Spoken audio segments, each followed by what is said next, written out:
Hace poco más de 20 días, The Washington Post traicionó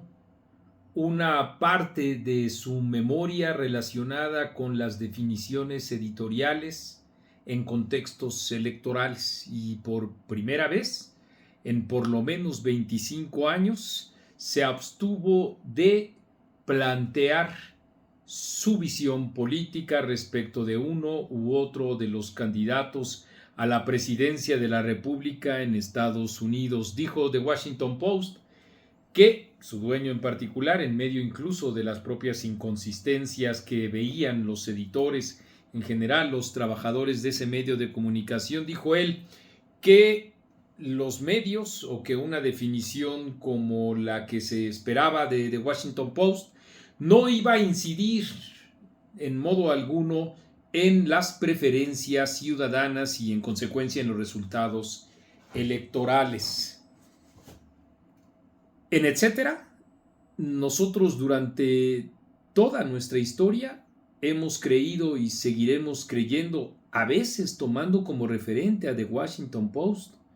que es fundamental para efectos de la transparencia que los editores mostremos nuestras propias definiciones políticas para que las audiencias, nuestros lectores o nuestros escuchas siempre tengan presente esa definición nuestra que sin embargo va aparejada de un esfuerzo por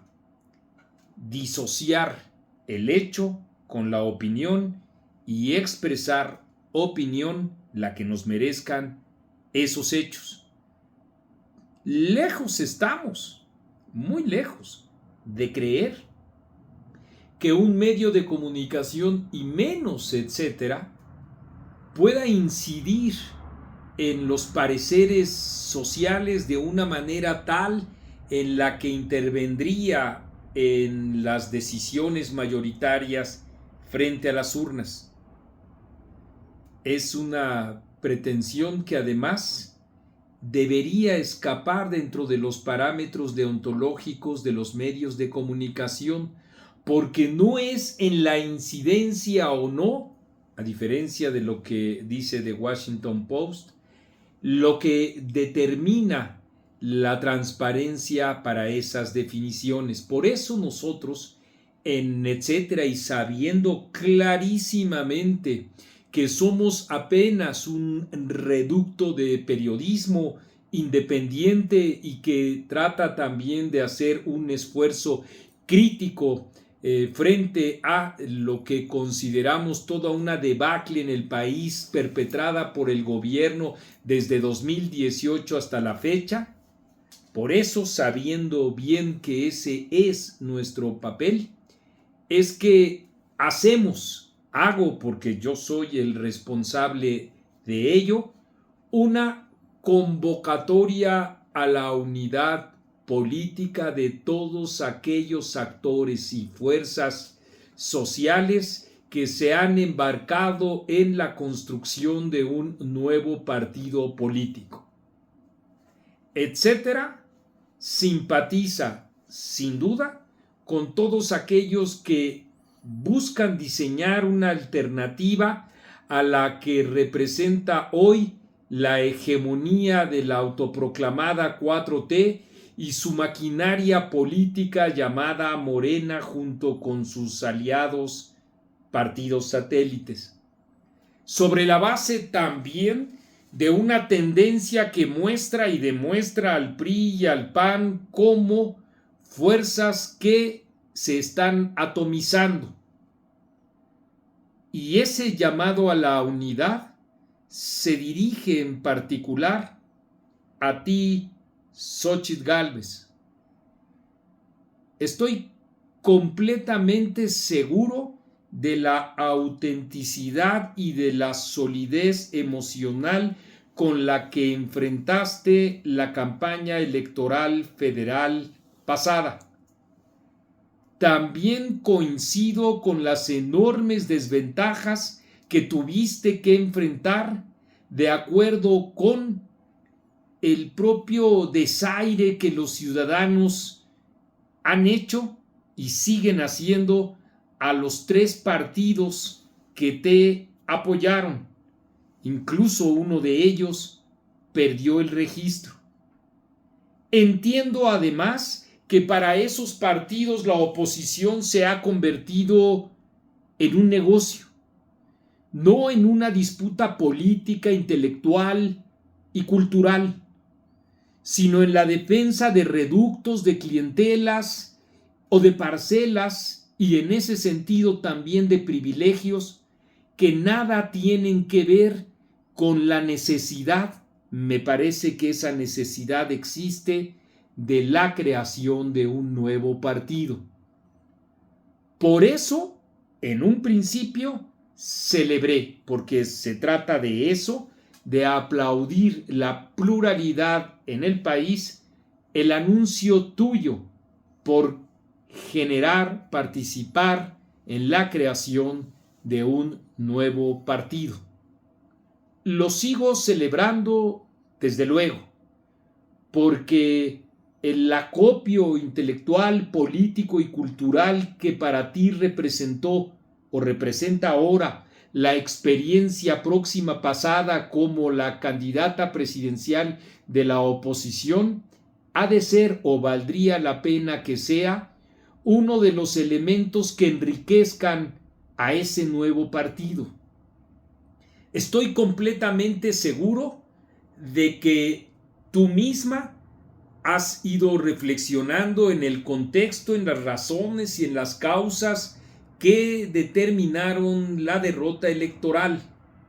Una de ellas, solo una de ellas, tiene que ver con que la propia sociedad no encuentra alternativas fuera de las de Morena, que Morena tiene una amplia gama de votantes y que otros más incluso se encuentran indiferentes. Ahí hay un sector muy importante entre los indiferentes y los opositores al gobierno que buscarían una alternativa. Hasta el momento en el que me estoy dirigiendo a ti, desconozco algún estudio demoscópico serio que determine, muestre o refleje, esa es la palabra, las expectativas ciudadanas, si es que las hay, para la existencia de un nuevo partido. Lo que sí tengo presente es que esto implica una construcción que implica a nosotros, a todos, la mayor generosidad intelectual, política y moral posibles.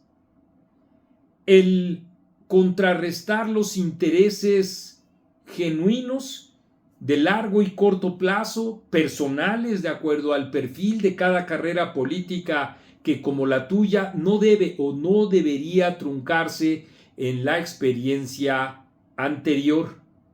sino que valdría la pena poner en juego toda esa experiencia para que en un partido, repito, en un partido concurran las aspiraciones de muchos. Entiendo la complejidad que eso significa.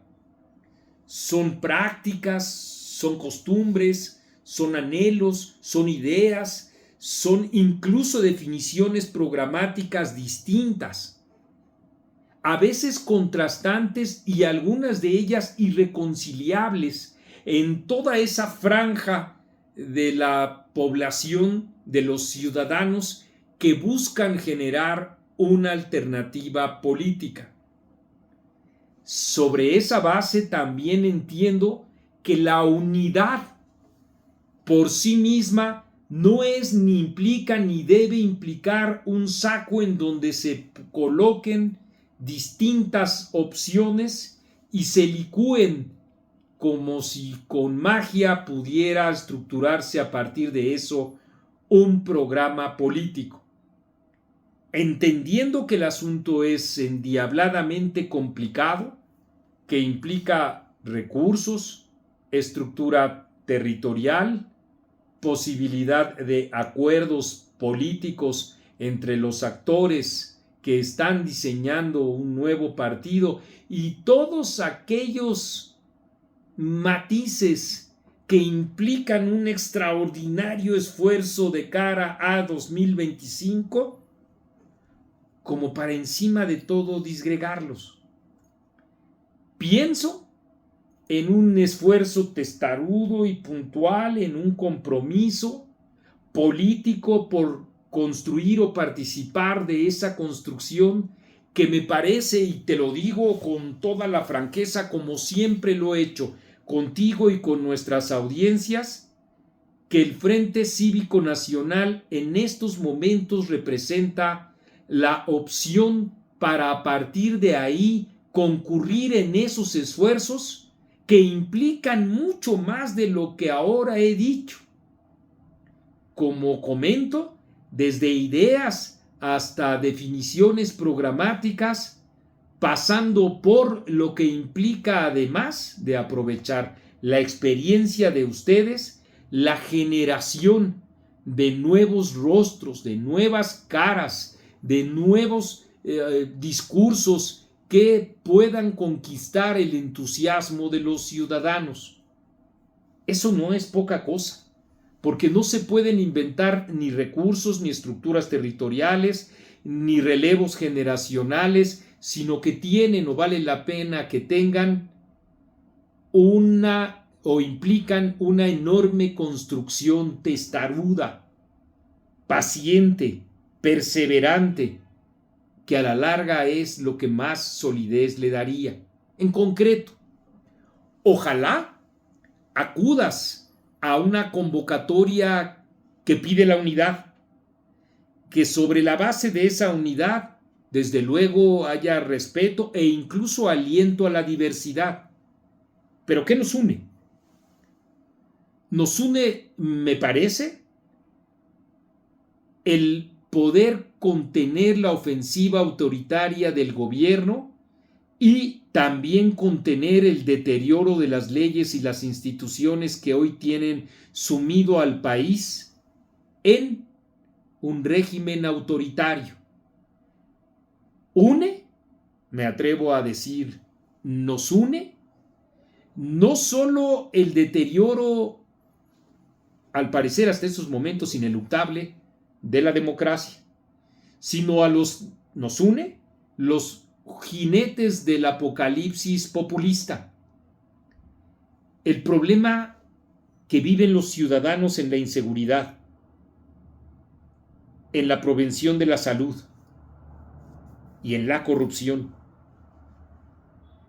En esos elementos que son los que sufren, los que sufrimos de carne y hueso cotidianamente los mexicanos. Iba a decir, disculpa la franqueza, pero la franqueza jamás puede ser